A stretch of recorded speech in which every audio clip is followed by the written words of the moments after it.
Today on the podcast, I talk with Beau Hauser. Beau is a digital creator who has worked with the likes of CrossFit Games athletes Noah Ohlsen, Allison Scudds, and Mat Fraser. Beau currently works with Mat creating YouTube content for the Fra5er YouTube channel, which I highly recommend. Beau is an absolutely great guy and talented creative. Today we talked about his journey as a creator and distill some general wisdom about self-belief, combining hard work with opportunity, and the power of being nice. I hope you enjoy our conversation as much as I did. Yeah. Really, the vision for the podcast going forward is just interviewing people who, like yourself, who are like have found their flow state. You're doing something that you're passionate about. Yeah. I think it's super interesting. You're creating and just kind of sharing that with the world. Because I think you're also doing something where it's like it's inspiring for other people because you've done something that, at least from the outside, I perceive as like something you're passionate about, obviously. Yeah. And that you're really enjoying doing. So it's like, and I think especially for like people that are my age and kind of in like what you think of as like a transitionary period in your life where you're starting to like think about, okay, what am I going to do career wise? Like a lot of people will tell you, oh, you can't do your passion. You just need to work like a 9 to 5. Yeah. I think getting like the message out there about people who have been successful, and I guess like especially in the CrossFit community, you're doing like one of the coolest things ever. It's like people would die to meet Mat, you know? Yeah. It's not a bad gig. Yeah. Getting to work with him and create and do something that you're so passionate about. It's like showing people that that can be done and kind of, and I guess then my vision for this actual episode is like, just kind of take me through all of it. Take me through like, when you were a kid, did you see yourself doing that? Right. Yeah. So just kind of running through it like that. So that's a bit of background on me. That's awesome. You gotta, I think the longest distance I've ever run is 6.2 miles. Okay, 10K. And I've been invited to do half marathons and marathons, and there is nothing that makes me want to do that. But I'm curious if I would have a similar response to you, where like I didn't think, and then the day after I'm like, that was amazing. The runner's high is real. Like it's the real deal. I mean, you say so, man. If you need training, I can hook you up. You'll get the friends and family discount. Ooh, I don't know if I'm ready for it. All right. Let's dive right into the creating. Yeah. So take me through like how you got started. Like, was it childhood? Were you always, at least for me, I know like I was always enamored with like making videos with my friends. Like when I was a kid, did you have like a similar start into it or? Yeah. I mean, I guess my earliest memories of being like creative would be I was one of those kids who loved to burn CDs, which is not so much a thing anymore. And I would give them out to all my friends, and people would ask me to burn them a CD. So like, I feel like that is like dipping your toe, if you will, in being creative, kind of like I had that inclination for like creating these experiences with music, like with a little CD, a collection of songs. But I remember, and it never really occurred to me until recently, and it didn't occur to me until you had messaged me about this. And I'm like thinking, like, what story do I have? I don't know what the story is here. But when I was a kid, I had some fascination with these Mars Blackmon and Michael Jordan commercials about the shoes. And I would save them on my computer. I saved, I don't remember how many I saved, but I would save all of them. And then Nike came out with these, the Spark, which was their like training equipment. And they had this line of advertisements for that. And then they had, Michael Jordan had some Let Your Game Speak advertisements and a whole collection of advertisements that, as a kid, I was an athlete, and these ads like grabbed my attention, and I was just like, wow, like I'm fired up. And I would save these things. Like I didn't know what I was doing with it. I think I saved them because I wanted to watch them again and get myself like jacked up. And I mean, I didn't own a camera. I think in high school I had a Polaroid camera, and I was kind of known for like bringing that to like, a friend's house and like just taking a few photos for fun. And I went to college, did not go to college for any of this stuff. And it was kind of after college when I was working a job down in Miami, Florida. And I was just kind of like, we were working a lot and I didn't really have an outlet to like do anything. I would go work out and work, but I wasn't into the Miami nightlife.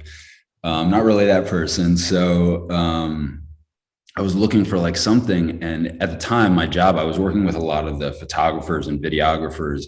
And I was just so like, I thought it was so cool, like watching them do what they're doing. And like, and I also thought like, man, if I were like to try to do this and I got good at it, I wouldn't have to sit at a desk all the time. Like I could go places and meet cool people. And I will tell you that I still sit at a desk a fair amount of the time, but the in-between times, you know, are pretty cool.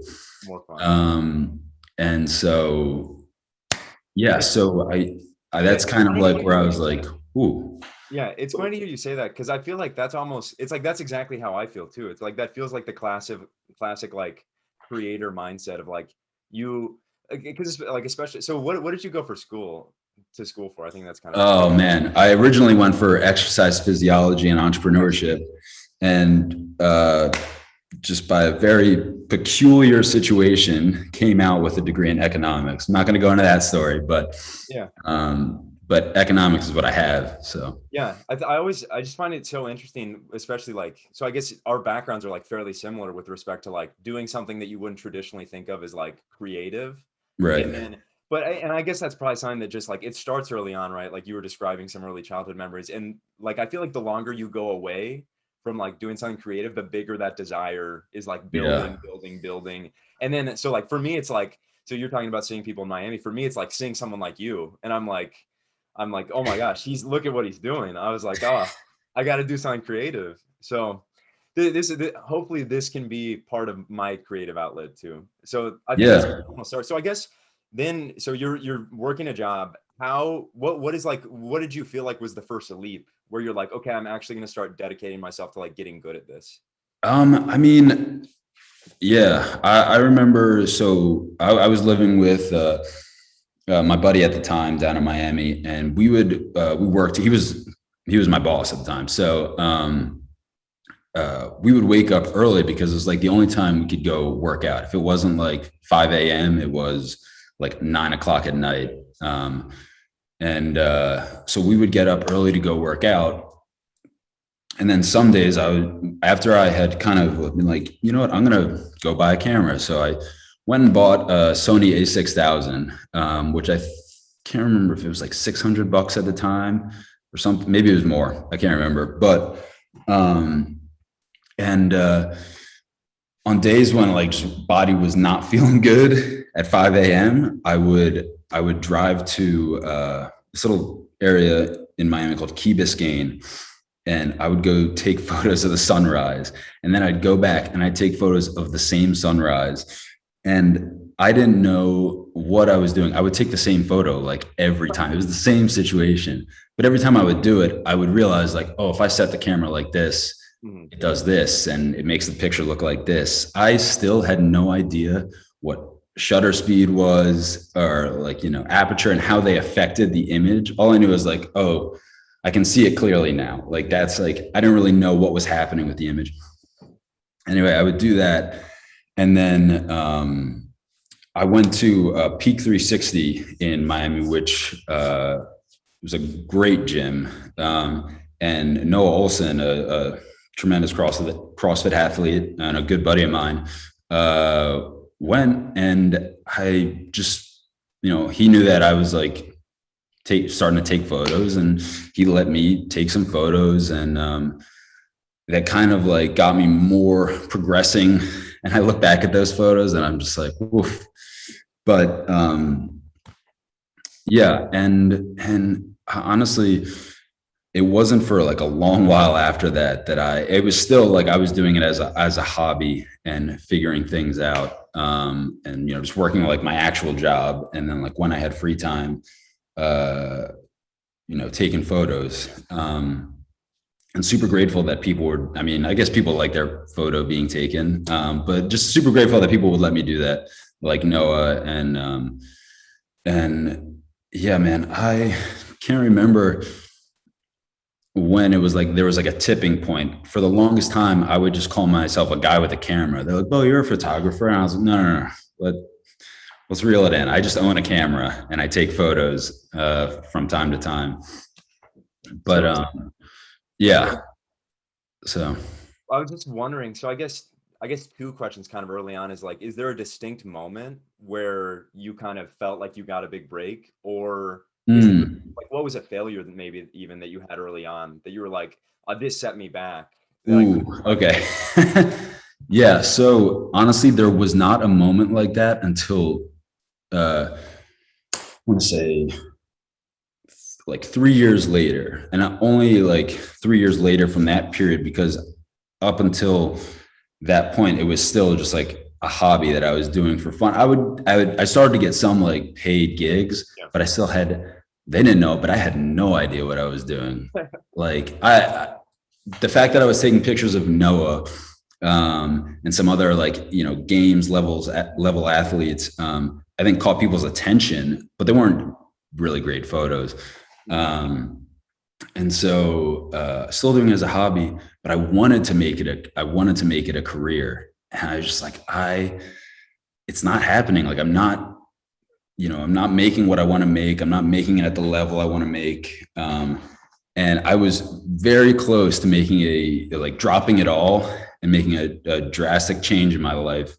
And just forgetting the whole photo video thing. It was very stressful because like, it's not like there's not that hierarchy like in a typical job, right? Like you don't just get a promotion and then you get another promotion, or like you don't know the trajectory of your path. So it was very like uncomfortable. You get one job and you're hoping to get the next job, and you're hoping so that stress on top of like things just happening in my life, I was like, too many variables. I want to reduce the amount of variables in my life. I want to take it all out. I want to stop doing photography and videography. And I was about to do that. I was about to just stop everything. And I called my sister. I was like, "Hey, like I'm about to do this. And like, I haven't told anyone, but I'm like, ready to go." And she essentially blasted me. My sister is like, I love my sister. She's like, anybody who knows me knows, like, I think she's the greatest human being ever. And so she kind of like gave me a reality check and said that I was, running away from these things, and like, it's getting overwhelming, but you're going to get down the line and you're going to look back and be like, why didn't I just stick it out? And I thought, and as she was saying these things, I'm thinking about when I played baseball all my life, and I played Division III, but even then I was hoping to get drafted. I was like, I would wake up, do the 5 a.m. workouts, then go to the team workouts, and like, I wanted it so bad. And I'm not like a big guy, or, so I knew that I had to work hard to get where I wanted to go. And then I stopped after my freshman year. I was really upset with the baseball program. It just was not as committed as I wanted it to be. And so I transferred, and I didn't play at the next school that I went to. And then I remember a few years down the line, I was like, I feel strong. I feel like athletic. I feel like if I stuck with playing baseball, I would be somewhere right now. Like, I think I could have done something with that. And so then I thought back on that, and I was like, I don't want to have that feeling again. Like, I don't regret stopping playing baseball, but it's not like that lesson is not learned if I don't apply it here. So that was kind of, I was like, you know what, you're right. I'm just going to stick it out. And and it worked out really well. So Big shout out to your sister. oh my God, yeah. Big thanks to her. You She know has what? done. I still lean on her Yeah, constantly. yeah, of course. I've got an older sister too that kind of serves Yeah, as a role for me. So yeah, invaluable for sure.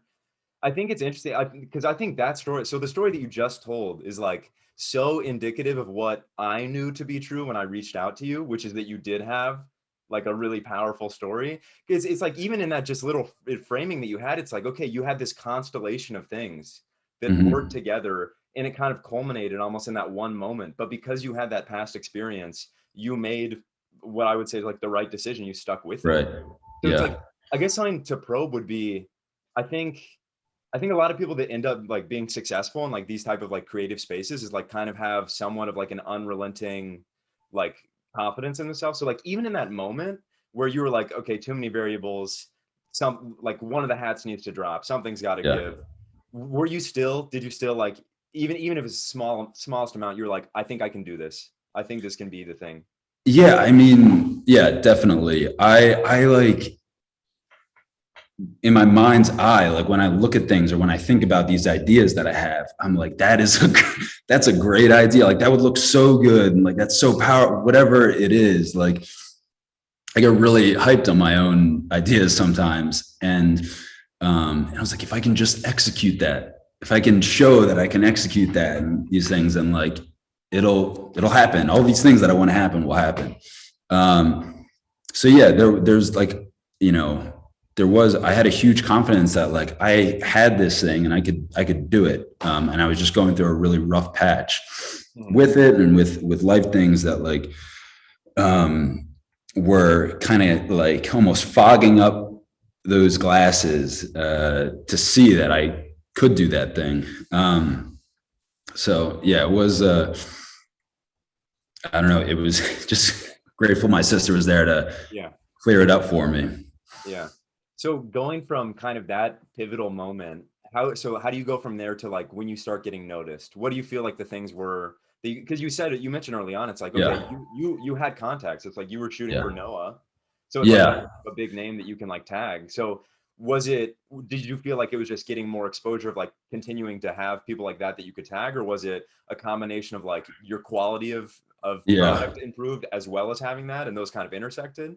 Yeah. So a few things. And one of the things you just mentioned before is in terms of like that moment, it also made me realize the kind of idea that it's not who's best, it's who's left at the end of the day. So like not giving, like, it's not always like the people who are the best at this thing that are the most successful. It's just who didn't stop.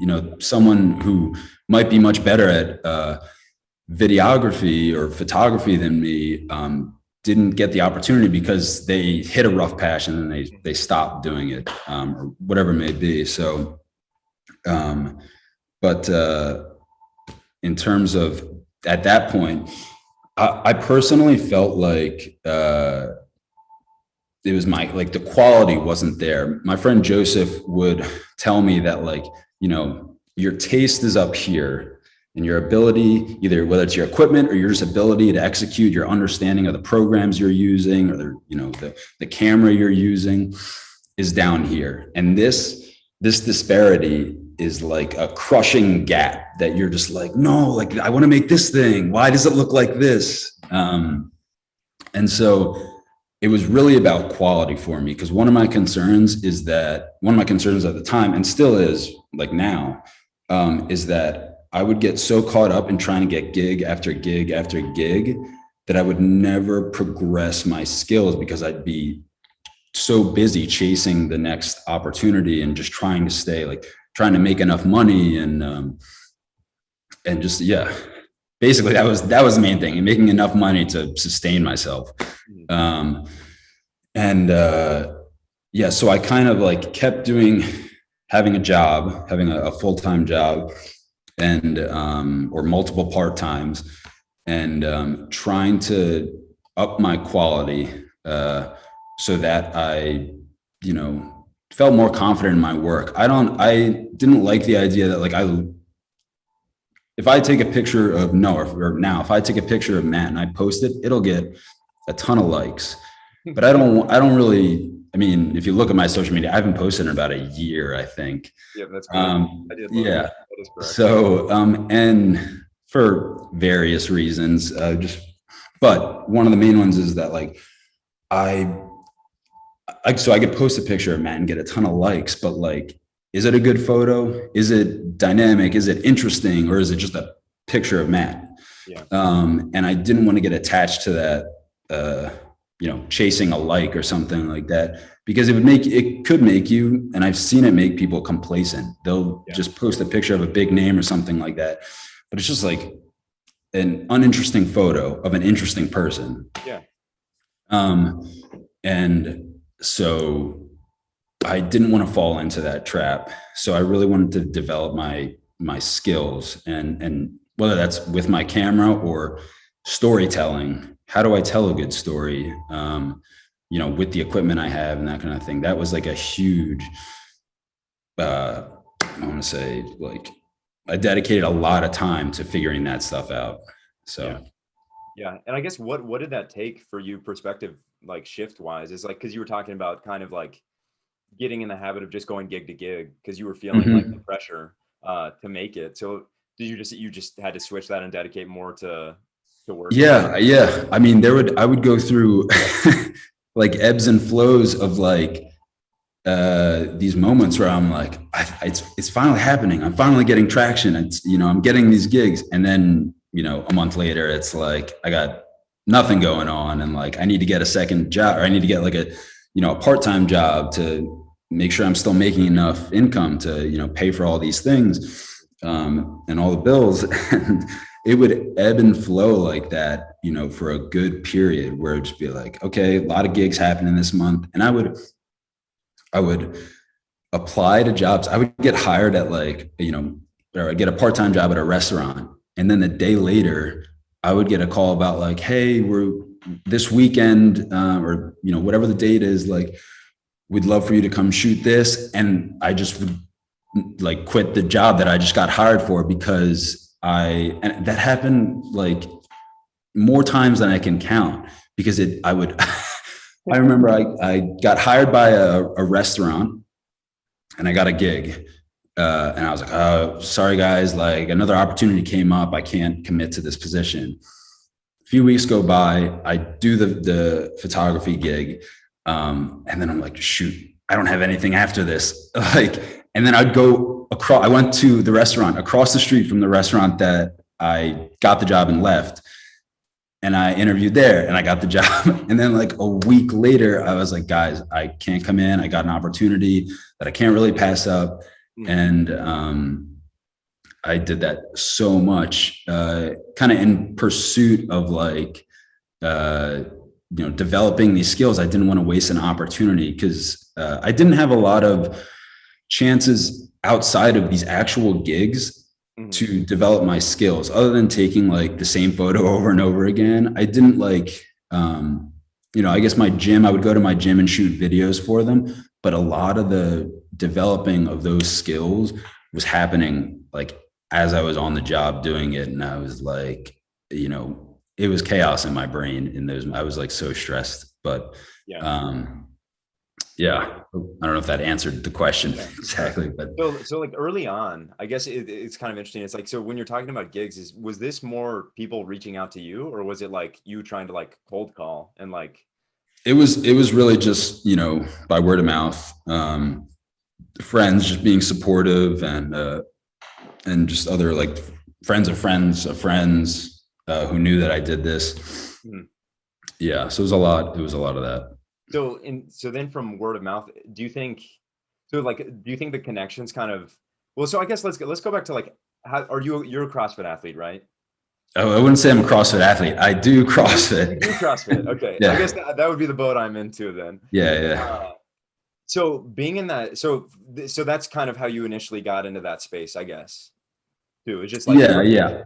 And it was like, almost like just kind of, it was the opportunity that you had to like be at the gym. Right. It was just a natural place for me to, yeah. So I guess then how do you go from from just like shooting in your gym. So, oh, I guess you said you knew Noah, and then going to like shooting some of the premier athletes in the sport, I guess, as well. Yeah. I mean, it was a lot of skill development, but to be honest, I like, even now, I'm not the most talented videographer or photographer, creative, whatever label you want to put on it. But I was just like, I would work my ass off and be kind to people and be honest with them. Like, because if not, I get really uncomfortable. And if I'm really uncomfortable, I'm not fun to be around. And so kind of like sticking to that, I think like working hard and being kind has gotten me way further than any of my skill with the camera should get me. And yeah, and so like, you know, I had a really good relationship, still have a really good relationship with Noah. And I honestly like, and his agent, Bijan, his good friend Bijan, you know, helped me get other opportunities. And it was just really that kind of word of mouth that like, you know, I did this thing and, you know, I would do anything and everything. And, you know, at the time I would stay up all day, all night to get the thing done so I could get it back to them. At the time, like, I was like, my advantage is not my quality right now. My advantage is being available at any time and making the turnaround as quick as possible and not being a nuisance to deal with. So I kind of just did that over and over and over again. And it just led to these different opportunities that. Honestly, it's inspiring to hear. Cause it's like, cause you had the combination of, it's like, okay, you had the opportunities, but you also had the work ethic to like carry through with the opportunity. Right. So it's like, I don't know. It's just great to hear that, because that's kind of how I was feeling kind of on my own journey, I guess, as a creative, is like, I just took the chance and talked to you, and you were cool, and you agreed to do it. Dude, you were super nice. It was so like sweet that you came up to me and started talking to me. I'm like, this guy's like interested in what I do. Like, why is anyone interested in what I do? But yeah, I really appreciated that. Yeah, no, I think it's awesome. I mean, I love seeing another creative like do something incredible. Do you ever find it hard at times? So you kind of, going back a little bit, you're talking about like, you can take a picture, you could post two very similar pictures, one up on your own page and one up take a photo for someone else, post it up on their page. And obviously there's a distinct disparity in like the likes that it would get. It's like, do you feel that at times where you're like, I don't know, kind of like a recognition of yourself? Yeah, it's interesting. I've never been like, hopefully this is answering your question. I've never been like really interested in the Instagram, like likes and that kind of thing. And so like, I mean, like, I do not care if someone tags me in a photo that I take, or like, I don't care to post it on my social so much, even though another thing my sister will let me have it for is that even though I don't like it, I should be, it creates value for myself to like, you know, get more recognition and get more followers and all this stuff. So she is right about that, but I'm super stubborn. Yeah. And, I think it hasn't been a huge driving force for anything that I've done. Yeah. Well, even going back to you describing, like you self-describing your first kind of creative experience is like you were burning CDs. It's like, so what I hear when you say that is like, you never, because it was, you were taking something and just giving people the experience. And you've also been talking about storytelling. So it's like, I hear that you're satisfied just getting the reaction from someone, just getting it in front of their eyes. Yeah. I think that's the number one thing for me, is just, telling an impactful story. And I think like, and I've had, I understand in a photographer from like a business side and a recognition that, you know, photographers want to be tagged in things. They want to be recognized that they took that photo or they produced that video, which of course totally makes sense. But you know, I sometimes it meant more to me if that, like, I remember I got to do a project with Beam. Love that company, love the people over there at Beam.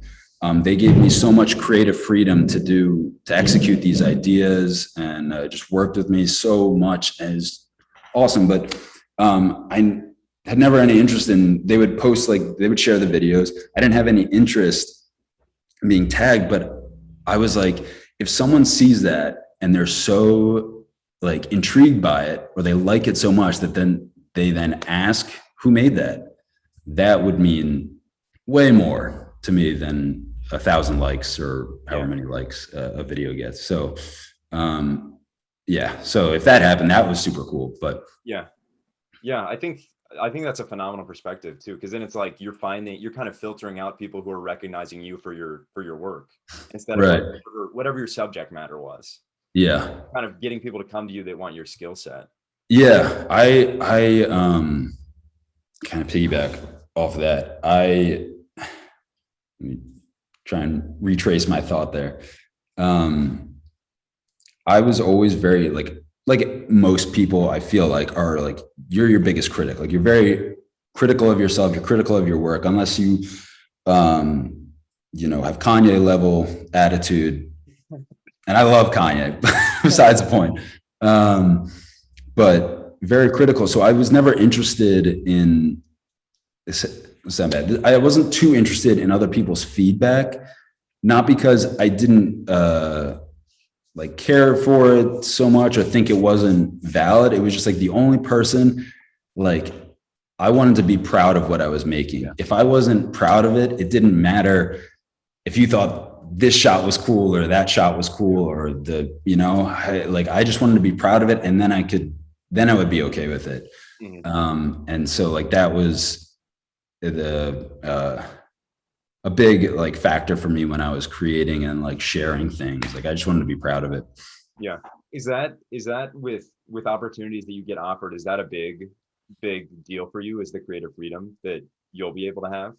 Yeah, for sure. I mean, like, I think with anybody who does this or is creative, whether you're a musician or whatever it may be, architect, I don't know how that shakes out, but yeah, it's creative freedom, because I think once you start to get pushed in directions, you almost lose that ability to, like, freely think about how you're going to approach something. So it makes it like more challenging. So yeah, creative freedom is a huge thing, but you also have to work and understand that, like, you have to accomplish this goal that this brand wants, or whatever it is, and like they have a look and feel, and they have a very certain way they go about things. You have to kind of play by those rules, and that's a lesson that I learned. Was how to if I got hired by a brand, how to make it for them and align with their brand look and feel, but also how to make it by me. So like, give it, like, they hired me for a reason, right? It's not to make it like that guy. Yep. It's because they liked what I did, hypothetically. I mean, and so it was learning how to make it on brand for them, and then also be like, very, no one else could make this but me.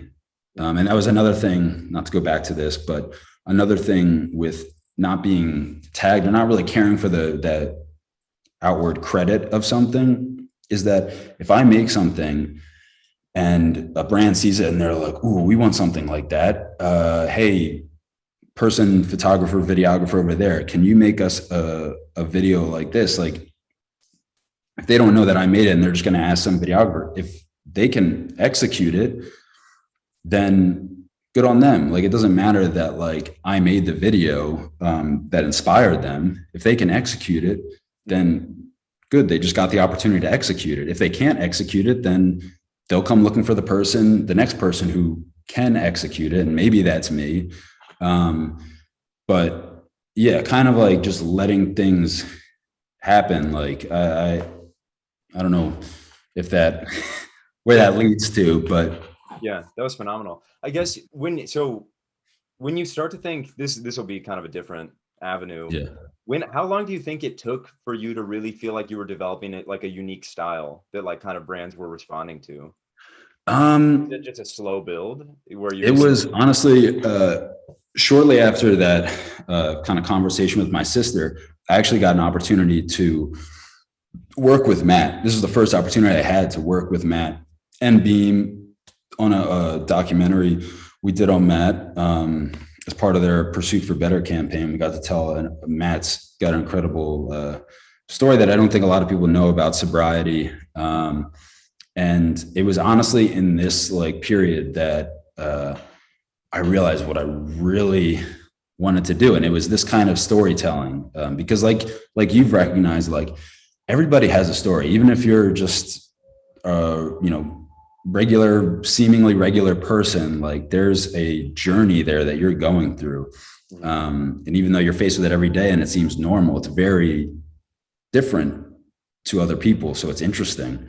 So anyways, this kind of like documentary storytelling that I liked. I realized like I don't really like effects are cool and like all these whip pan transitions are fun and everything like that, but like I want the story to shine. I don't want my shots to outperform the story. I don't want someone to say that was a cool transition, or like what was that effect that just like happened. I want, like a movie, people to be so immersed in the story that they're not thinking about how it was shot and these kinds of things, unless they're a videographer, I guess. Then they might be thinking that. But yeah, and that's when I was like, okay, and I don't get to do that all the time, we're producing YouTube videos sometimes, and like those aren't the cinematic things that like I would like to do, but it's just, that's, you got a job, you got to get the job done. And that's just what it is.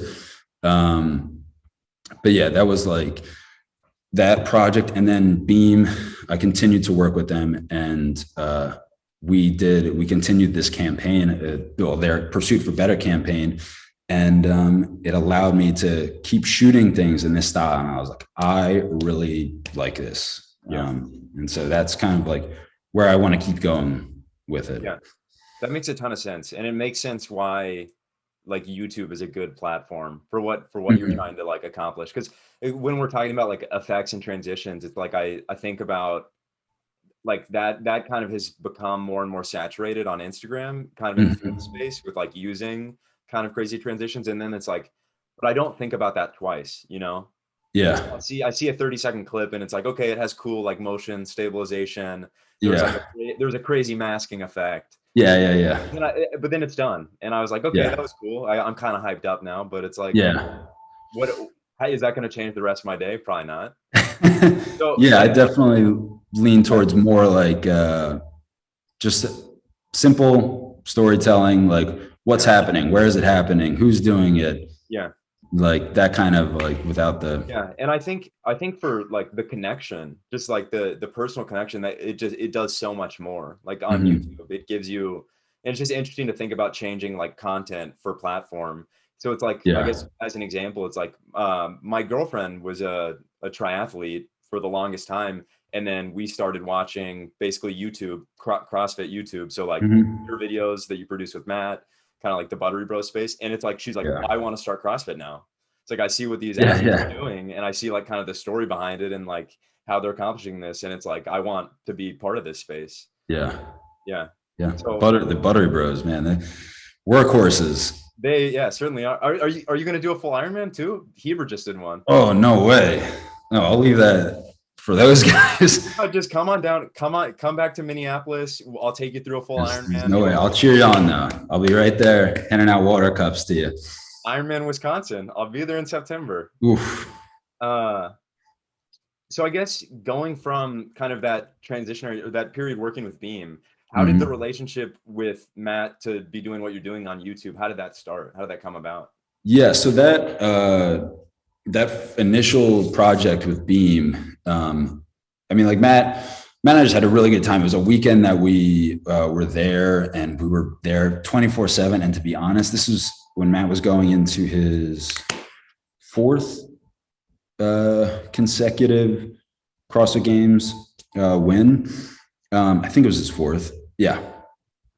And he did not leave the house. I mean, like, if you think Matt works hard, it was like on another, like you really realize he did not leave the house. Every time I walked in the house, he was, doing some kind of mobility or go wad, and like, and he had up until we left Tennessee, he had a sticky note right next to the TV that said bed off at TV off at 10, make yourself proud. And like so either way, just anecdotes, but we had a great weekend. Like we really just hit it off. Like I almost would forget to be filming because we'd just be like, talking about anything. And so that kind of led to, I think, people had heard that we had got along, like the guys at Beam were like, oh, we heard like you and Matt got along really well. And so like I got sent out there for a couple other projects, for a couple different brands. And I did some stuff with Sammy as well, for feeding the Frasers. And we all just like would have a great time when we were together. And so, it was actually, I was in Miami when Matt texted me, and he was like, hey man, what's your workload like right now? And I was like, pretty busy. And I was like, I'm actually in Miami right now for work, but I head back tomorrow morning. And he was like, do you have time to meet up? We're actually landing in Miami. I can't remember if it was tomorrow morning or that night. And I was like, and I drive everywhere. I'm a maniac. I drive from Philly to Miami, all over. But I had to be back for like another little gig I was doing for a friend in Philadelphia.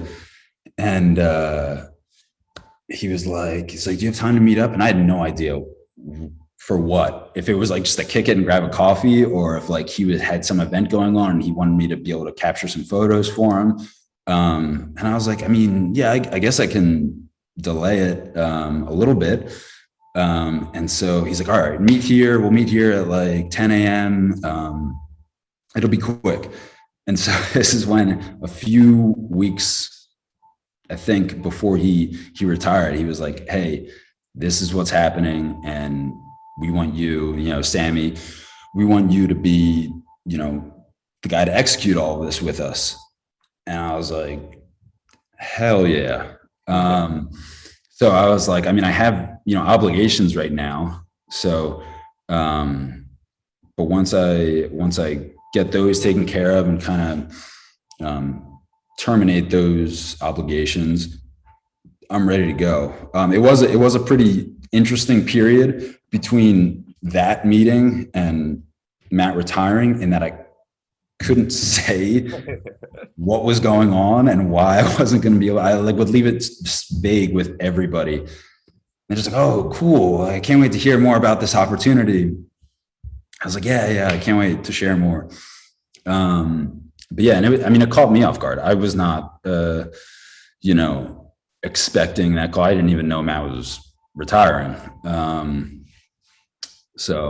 But yeah, I was just very lucky. And again, I think that just goes back to just being a good person and working hard. Yeah, that's, do you ever have, because you came from a background of like doing CrossFit. Do you ever have a moment where you're like, holy crap, this is what I'm doing? Yeah. I honestly, sometimes like I have to actively think about the surreal situation that it is, because in any job that I've done, all I've been thinking about is like, I have to do a good job. Like I'm like, it doesn't matter who you are or who's in front of me. Like, I just need to do a good job, because like, I want your respect. I don't want your attention, and I don't want a picture with you. I want your respect for coming in and doing a good job. And that's the way like I thought about it with Matt. I was lucky enough to work with some other athletes in different sports.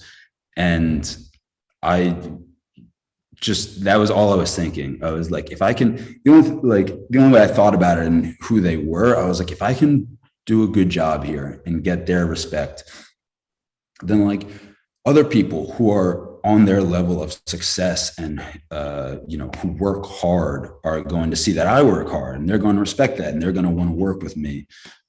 So like, I've never been the kind of person to like want to picture with someone. I like, if someone works hard like Matt does, or like any big time athlete, or, you know, whatever profession it is, I want their mutual respect for also working hard. I don't like that is what I would take over a quick selfie.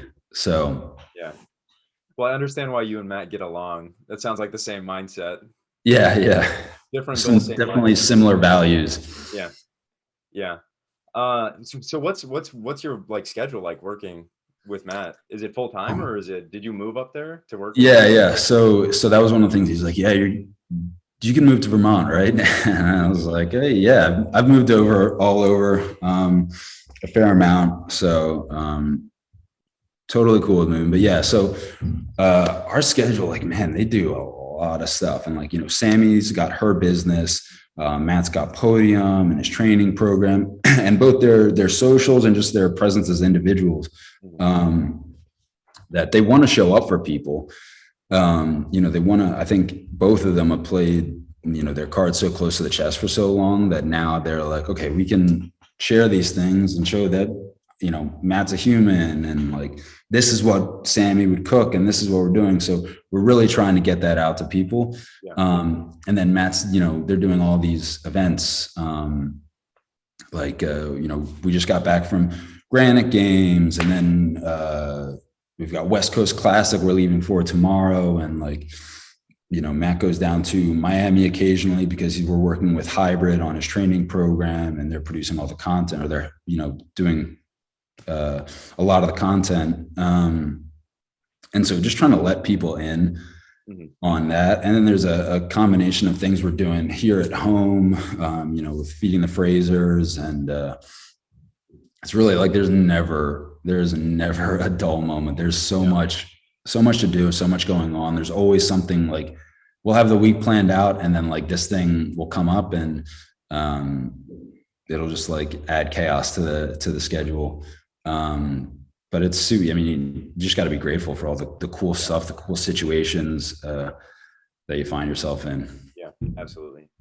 So I guess looking forward into the future, kind of an interesting question that I thought about as a creator, and you talked about kind of like dreaming of things when you were starting, is like, is there a dream project that you have like left to do? Anything on the horizon that you would like love to do? Yeah, I mean, I think I would love to make the type of videos that I would watch as a kid that got me, you know, all fired up, and like, so like a Nike type ad. And there was one video I did for Beam that I wrote when I was in college, and they were sending me out to Cookville to shoot with some athletes before the games. And I got to execute this thing that I had written in college, and I had this vision for it. And I was like, hey guys, can we do this? Like, you know, it would only be like a little bit of time to like have them read this script that I wrote, and like all this stuff. And that was like my first taste of actually getting to produce something like that was like the dream. Yeah. And executed it. I was so stoked with how it came out. I was so stoked with Beam for like letting me do that. So kind of chasing that, being able to produce something that's like, I guess not a Nike level ad, but like Whedon and Kennedy is one of the agencies that they use for a ton of their, you know, a ton of their commercials and their advertising. So something like that quality. But yeah, it's interesting. I did not care at all or know at all about advertising agencies or creative studios until I got more into this. And now I'm like Whedon and Kennedy and all these other Ogilvy and these like agencies that I'm like fascinated by.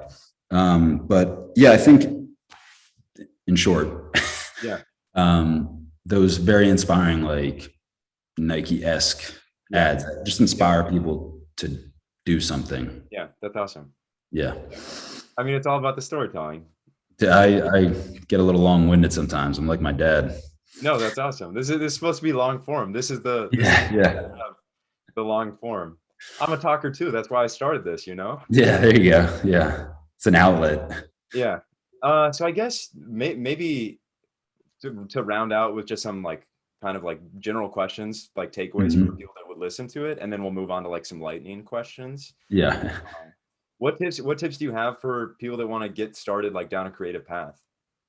Like Yeah, what would you have told yourself as a beginner, knowing what you know now? it sounds cliche, but like don't stop. Yeah. And the more you do, the less you wait. Like just try and do as much as you can, and like because you'll fail over and over again. It's all going to sound very cliche, but the reason it's cliche, I guess, is because it just is true and bears repeating. Um, Over and over again. I fail on the job. When I'm editing, like all kinds of things, like I don't get the shot, and like just keep doing it, and you'll get discouraged, but don't let it stop you, basically. And just keep going. Like it's not who's best, but who's left, and just keep trying to make it happen. Keep learning. Yeah. Yeah. I Basically. guess, are there any resources that you leaned on when you were starting out and learning? Like, did you go to YouTube to look at like color Yeah. grading, editing? YouTube University for sure. You want to plug any channels and throw out any good ones for the people? It was such a chaos. I think an interesting thing about YouTube, and you can learn anything on YouTube. And I would talk to people who went to like film school or something, and anyone who went to film school will probably tell you that film school is a waste of money, and maybe they're right to a degree, because there are all these resources. But one thing about YouTube University, as I'm calling it, is there's no structure to it. Yeah. You have a question and you just search it, and then you get an answer, and they'll say 10 things that you still don't know what those things mean, but you kind of got the answer you were looking for. Like I didn't learn what shutter, aperture, and all these things, meant until I was like way down the road. And then I was like, oh, that's why it's still blurry, because my shutter speed is this. And like, and they seem like if you're in class and that teacher were to say it to you, like, this is what shutter speed means, and this is what it does, you'd be like, well, yeah, obviously. Like, it's one of those things that you're just like, once someone tells you it, you're like, that makes sense, of course. But when you're lost in this sea of information, it doesn't click as well. So, I mean, you're going to get overwhelmed with information. You just got to kind of 1,000 exposures to the same thing, and eventually it will sink in and you'll understand, and try not to get too overwhelmed by it, I guess. And then kind of tangentially, what tips would you have for people? So let's say people are in maybe a slightly different position than you might have been in when you kind of like had some early contacts that you just knew with some friends. So how do you think things would have been different if it was that way? And like, what advice would you have for people to just make contacts and like kind of get big opportunities? Yeah, for sure. I mean, to be honest, like super fortunate. I should have said that before, but super fortunate, lucky, whatever you want to call it, for the context and the environment that I was in. If it weren't for that, it would be, I think, a much more challenging path. And I guess, for people in that a situation where they don't have a Noah at their gym or something like that, I still think that talent or like hard work and being good to people will carry you a long way. And I mean, like, develop your skill. Like, if you take a beautiful shot, like, people are going to recognize that's a beautiful shot. And then if you're pleasant to be around and you work hard, they're just going to be like, that's great. Like, yeah, we want to work with you. And eventually, like, that word of mouth and recognition will grow. And I mean, I say all these things, like, in my head, I'm nowhere where I like want to be, where like is the, there are people doing a lot bigger things, I'd say. And so I say this, like, I don't know. I feel like there's so much for me still to learn and to grow. I'm still understanding the things that I'm saying here, like, and learning the things that I'm saying here. So just understand that doesn't stop. Yeah. And just, be a good person. That's a good one. Hard. I'll say that a million times, but I really just like, hard work pays off. Yeah, man. Oh, It's not a lie. yeah, for sure. All right. Well, that was phenomenal. So let's dive into maybe some fun lightning question. Well, and I guess I'll say before we jump into that, I think it's important to also mention and to give you the credit that yes, you might have had some of the opportunities, but it's so clear that you put the hard work in. So I Appreciate just want to that. give you some Thank you. kudos for that. Thanks, Mike. Uh, all right, lightning questions. Favorite camera? What's your favorite camera that you've ever used? Listen, my favorite camera I've ever used. I've only used a few cameras, so we're just gonna go with Sony A7 III because that's what I currently use Yeah. because it gets the photo done, it gets the video done, and both really high quality. And it just makes my life easier. All right. Yeah, that's a good one. Favorite podcast besides this one? Right, obviously. Yeah. Throw that out there. Ooh, not a big podcast guy, to be honest. Yeah, I don't know if I have I've listened to a few. Hidden Brain, someone turned me on to that. Yeah. Just fascinating. The occasional Joe Rogan, like any, dude, I guess. Of course. But yeah. You mentioned Kanye, so Yes. let's say musical listener, and you burn CDs too. So let's say if you were gonna burn a CD today, hit me with like top 5 songs that would be on there. Okay, gotcha. Top 5 songs. That would be tough, but I could give you like a band or like musicians that they would come from. Okay, perfect. So go with like Sticky Fingers. Okay. They're an Australian band. Amazing. We'll leave it at that. They don't make a bad song. Mac Miller. Nice. Love Mac Miller. Totally obsessed with his music all the way back until if you kept listening to him after do something crazy, or sorry, that's Asher Roth.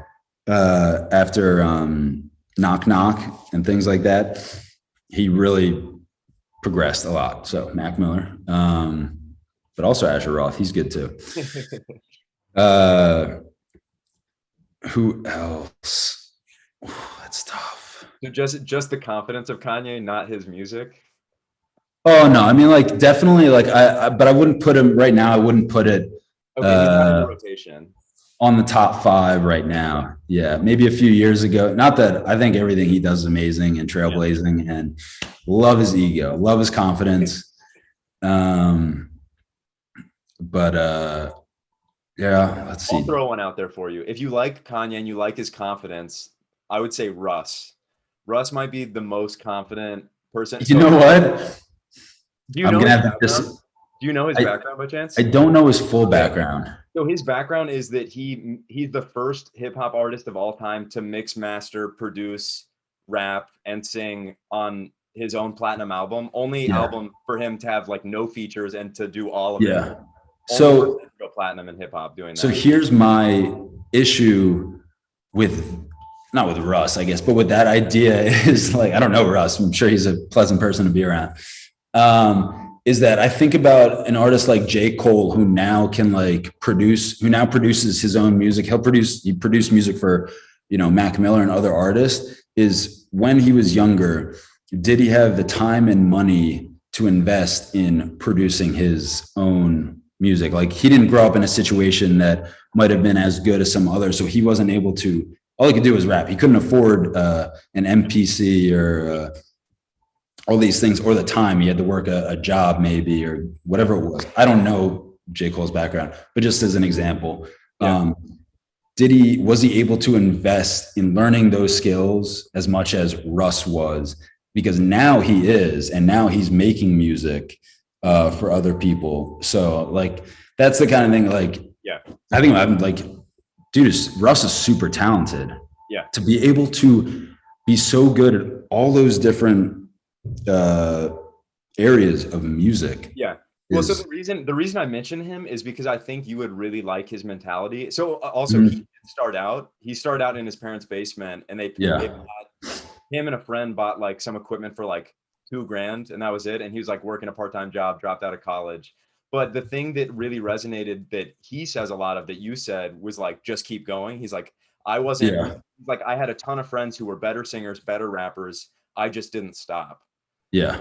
So I mean, I definitely have to agree with him on that one. Just had to throw that out there. I'm a huge Russ fan. So yeah. all right, let's do. So you do CrossFit. Yeah. Favorite Very wildly mediocre. Favorite WOD / CrossFit movement. Oh. It could even be like, what is most visually appealing to shoot? That's fair. Honestly, I really like personally Grace and Isabel. Nice. Either one of those, because they're just simple. Yep. And they feel good when you do them. Like, they suck, but they just feel good when you do them. Yeah, Grace and Isabel. I also like Diane. Yep. Which is the 2159 of deadlifts and handstand pushes. But let me just clarify: wildly mediocre CrossFit person, CrossFitter. Are you getting any like osmosis from Matt just being around him? Do you get? Yeah, especially if he steps in the room and you're just like, oh goodness, like I got to turn on the jets here. This guy's looking at me. Just radiates strength towards you. Yeah, anxiety. It's more like what comes out of me. Okay. You smash one of those WODs. What's your favorite post-workout meal? What are you going to? Nothing. I can't eat right after. Yeah, I mean, like, one of the amazing perks of this position is that like sometimes I'll work out at like 9 o'clock at night here, and I'll walk upstairs and there will just be a plate of food sitting on the kitchen counter because Sammy's amazing and she knows like I won't make something right now. Like, I will eat like 2 fuel for fires and go to bed. So she's saving my life right now, but I don't know. Do love pancakes. That's a good one. So good one. Once my appetite comes back, yeah, we'll go with that. Yeah. Okay, West Coast Classic. You're going out there tomorrow. Who's gonna win? I don't know the whole field. I know Noah's going to be there. Yeah, I know Noah's going to be there. So it's a pretty good bet. Yeah, I think that's a pretty solid choice. I don't know who's on the women's side though. I'm excited. Well, I'm excited to see Sydney Wells. That's so crazy. Oh, that's right. Yeah. How cool is that? It's ridiculous. It's like to just, well, I mean, obviously both the Wells sisters were accomplished athletes throughout college. So like she has like a D1 track and field like background. Yeah. But just to be like, I'm gonna like take a pause on my full-time job and I'm gonna see how good I can be at CrossFit, and then to just like do the open and then also do the quarterfinals and then also go to a semifinal. It's nuts. Super so cool. I'm excited to see what she can do for sure. Yeah, that's a good point. Definitely. All right, we'll cool round things out. Things out with best purchase that you've made in recent memory. It could be related to like shooting, like videography, photography, or creating. Under $100. What do you got? Under $100. Unrelated. Oh man, I don't make a lot of like purchases that aren't camera or work related. Give me like 10 seconds to just kind of rack my brain real quick. Thinking of what's on my desk right now. Honestly, this stand that I have my computer on right now is definitely up there. I like it because I have a separate mouse and a separate like keyboard, and it lets me keep my computer clean and away from any liquids that might spill on the counter. Editing. So we're gonna go with that. No need for any editor for sure. Yeah. All right. That's all the questions that I have. Where can people find you? Toss that out, and anything that you want to get out to the people. I guess they can find me on Instagram. I might post on social media one of these days. But at Beau Claude, BeauClaude. And I don't know if I have any things to share, but stay tuned to the YouTube channel. I guess I should probably say that because, good call. It's kind of, plug Fraser with a 5. Yep. So yeah, stay tuned for that. And yeah, so Perfect. that's about it. All right. Thanks so much. All right. Thank I'll you, link everything in Michael. the description. Thanks for tuning in. Thanks, Beau, for being on. See you in the next one.